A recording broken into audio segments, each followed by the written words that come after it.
A chronicle of the Russia-Ukraine war, of the grueling Russia-Ukraine conflict. The harsh echo of war rang out through the sea and sky. An intelligence source from Ukraine revealed that a bold sea drone attack, a joint operation by the Ukrainian Navy and the country's security service, had inflicted substantial damage on the Olenigorsky Gornyak, a Russian naval vessel docked at the Novorossiysk port. The blow was so severe, the ship was rendered unable to fulfill its combat duties, he informed Reuters. Yet, the Russian Defense Ministry countered this account, insisting the drones were intercepted and destroyed by their warships, leaving the port facilities untouched. Simultaneously, the contested skies above the Crimean Peninsula bore witness to an aerial skirmish. Russian defences reportedly neutralized 10 Ukrainian drones, incapacitating another 3 using advanced electronic countermeasures, according to the Russian Defense Ministry's statement to TASS news agency. Fortunately, no casualties or damages marked these engagements. Amid the heated clashes, a worrisome narrative emerged from the Ukrainian side. They accused Russia of plotting a false flags operation aimed at the Mozy oil refinery in Belarus.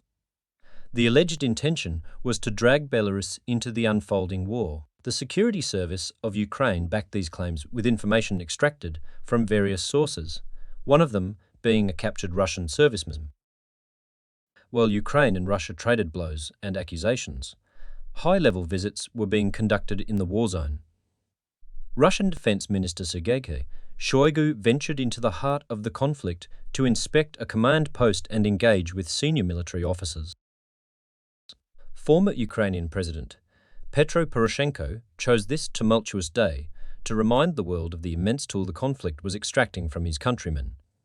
Speaking to Al Jazeera, Poroshenko emphasized that the Ukrainian counteroffensive wasn't a glamorous Hollywood spectacle. Each victory was bought with the sacrifices of Ukrainian soldiers. Their struggle, he argued, was not just for Ukraine, but for freedom and democracy worldwide.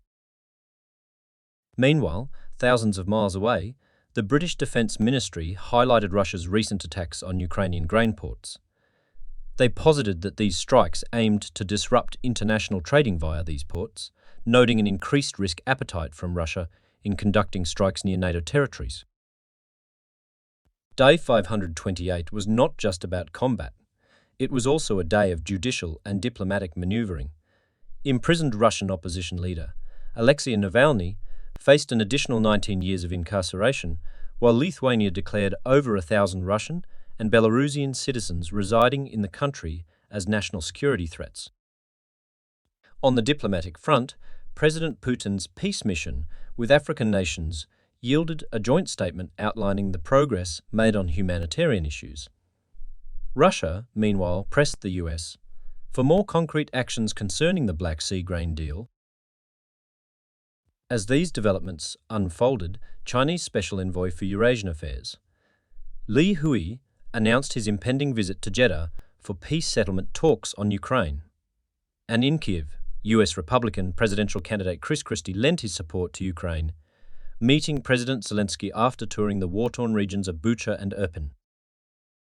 Thus, on this 528th day of the Russia-Ukraine war, the world bore witness to a tapestry of clashes, strategic maneuvers, political posturing, and a relentless pursuit of peace.